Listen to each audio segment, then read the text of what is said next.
The story of video games begins long before the internet, smartphones, or even home computers. It starts in an era when the concept of interactive digital entertainment was merely a dream, a vision held by a few forward-thinking individuals. It starts in the labs and workshops of brilliant minds who dared to imagine a new form of entertainment. These pioneers were not just scientists and engineers, they were visionaries who saw the potential of technology to create new experiences. In the 1950s, amidst the post-war technological boom, the seeds of interactive entertainment were sown. This was a time of rapid technological advancement, where innovations in electronics and computing were transforming the world. One of the earliest examples was Tennis for Two, created in 1958 by physicist William Higginbotham. Higginbotham, who worked at the Brookhaven National Laboratory, wanted to create an engaging exhibit to entertain visitors. This simple game, played on an oscilloscope, captivated visitors at a Brookhaven National Laboratory exhibition. It was a rudimentary simulation of a tennis match, but it was enough to spark the imagination of those who played it. While Tennis for Two was a novelty, it demonstrated the potential of using electronics for interactive entertainment. It showed that computers could be used for more than just calculations and data processing. They could also be a source of fun and engagement. In 1962, Steve Russell, a programmer at MIT, created Spacewar, a groundbreaking game for the time. Spacewar was one of the first digital computer games, and it pushed the boundaries of what was possible with the technology of the era. Players controlled two spaceships locked in a gravitational battle, their commands interpreted by the nascent power of computers. The game was played on a PDP-1, a mini-computer that was cutting-edge technology at the time. Spacewar quickly became a cult classic, played on university campuses and research facilities across the country. It was a favorite among students and researchers who were fascinated by its innovative gameplay and the technical challenges it presented. These early experiments, though primitive by today's standards, proved that there was an appetite for digital entertainment. They showed that people were eager to engage with interactive technology, even in its most basic forms. These early games were limited by the technology of the time. Computers were massive, expensive machines, far from the ubiquitous devices we know today. They were primarily used for scientific and military purposes, and their potential for entertainment was just beginning to be explored. Computers were massive, expensive machines, far from the ubiquitous devices we know today. The idea of having a computer in every home was still a distant dream, but these early experiments hinted at the possibilities. Yet, these pioneering efforts laid the groundwork for the future of video games. They inspired a new generation of developers and engineers to push the boundaries of what was possible, leading to the creation of more sophisticated and engaging games.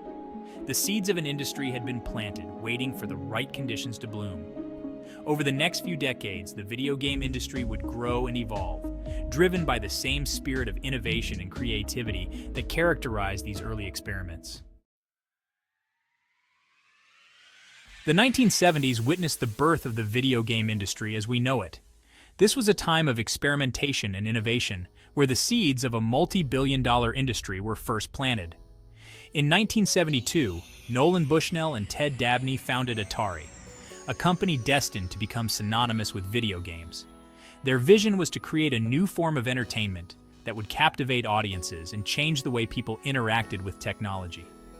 Their first creation, Pong, was a simple yet addictive game that captured the imagination of millions. Pong was a digital version of table tennis, and its straightforward mechanics made it accessible to everyone, from children to adults. Two players controlled paddles, batting a virtual ball back and forth on a black and white screen. The simplicity of the game was its genius. It was easy to learn but difficult to master, ensuring that players kept coming back for more. Its intuitive gameplay and competitive spirit made it an instant hit. People would gather around the arcade machines, eager to challenge their friends and achieve the highest score. Pong was more than just a game. It was a cultural phenomenon. It brought people together in a way that few other forms of entertainment could, creating a sense of community and shared experience. Arcades filled with rows of brightly lit machines became the social hubs of a generation. These venues were more than just places to play games. They were gathering spots where friendships were formed and rivalries were born. The clanging sounds of pinball machines were joined by the blips and bloops of Pac-Man, Donkey Kong, and Space Invaders. Each new game brought with it a unique experience, adding to the rich tapestry of arcade culture. These early arcade games were simple by today's standards, but they were groundbreaking for their time. They pushed the boundaries of what was possible with the technology of the era, laying the groundwork for the complex games we enjoy today. They introduced the world to iconic characters, addictive gameplay, and the thrill of high scores. Players would spend hours honing their skills, all for the chance to see their initials at the top of the leaderboard. The success of Pong and the arcade craze it ignited sparked a wave of innovation. Developers were inspired to create new and exciting games, each one more ambitious than the last. New companies like Midway, Namco, and Taito emerged, each vying for a piece of the growing market. These companies brought their own unique styles and ideas to the table, further enriching the arcade landscape. Games became more complex, featuring colorful graphics, immersive sound effects, and increasingly sophisticated gameplay. The evolution of arcade games was rapid, with each new release pushing the envelope of what was possible. The golden age of arcade games had begun. This era saw the release of some of the most beloved and influential games of all time, cementing the arcade's place in the annals of gaming history. The legacy of these early pioneers continues to influence the industry to this day, reminding us of a time when the arcade was king.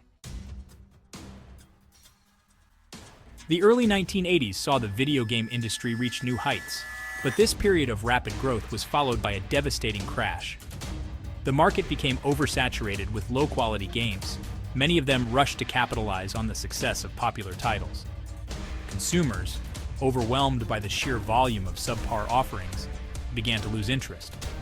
The once booming arcade scene saw a sharp decline in revenue. One of the most significant factors contributing to the crash was the influx of home consoles. Affordable systems like the Atari 2600 brought video games into living rooms, challenging the dominance of arcades. However, the quality of home console games often paled in comparison to their arcade counterparts. The market was flooded with poorly made games, leading to consumer disappointment and a loss of confidence in the industry. The crash of 1983 was a dark time for the video game industry. Many companies went bankrupt, and the future of gaming seemed uncertain. However, from the ashes of this collapse, a new era would emerge, one that would see the rise of home consoles and the transformation of video games into a global entertainment powerhouse. While the crash of 1983 had a devastating impact on arcades, leading to the closure of many beloved gaming spots and leaving countless machines to gather dust, it also paved the way for the rise of home consoles. Families began to seek new ways to enjoy video games without leaving the comfort of their homes. The arrival of the Nintendo Entertainment System, or NES, in 1985 marked a turning point for the industry. This console wasn't just another gaming device, it was a revolution. Nintendo's strict quality control measures, symbolized by their iconic seal of quality, and focus on innovative gameplay, which included groundbreaking titles and unique game mechanics, helped restore consumer confidence in video games. Families gathered around their televisions, creating new memories and traditions. The NES introduced the world to iconic franchises like Super Mario Bros., The Legend of Zelda, and Metroid, each offering unique adventures and challenges, solidifying Nintendo's dominance in the market. These games became household names, and their characters beloved icons. The success of the NES sparked a revival in the video game industry. Stores were once again filled with eager customers, and the excitement was palpable. Sega, a former arcade giant known for its popular arcade titles, entered the home console market with the Sega Master System, challenging Nintendo's supremacy and offering gamers more choices. The rivalry between Sega and Nintendo became a defining characteristic of the late 1980s and early 1990s, fueling innovation and competition, and pushing the boundaries of gaming technology. Consoles became more powerful, offering improved graphics, sound, and gameplay experiences. Each new release brought something fresh and exciting to the table. The rise of home consoles shifted the focus of video games from arcades to living rooms. Families now had the opportunity to bond over their favorite games. Gaming became a more solitary experience for some, as players could now dive into their favorite titles at any time, but it also allowed players to immerse themselves in rich, narrative-driven adventures. These stories captivated the imagination, and provided hours of entertainment. The console era had begun, bringing with it a new way to experience video games, ushering in a golden age for video games. This period saw the birth of many beloved franchises and the establishment of gaming as a mainstream form of entertainment. The living room had become the new arcade, and the possibilities seemed endless.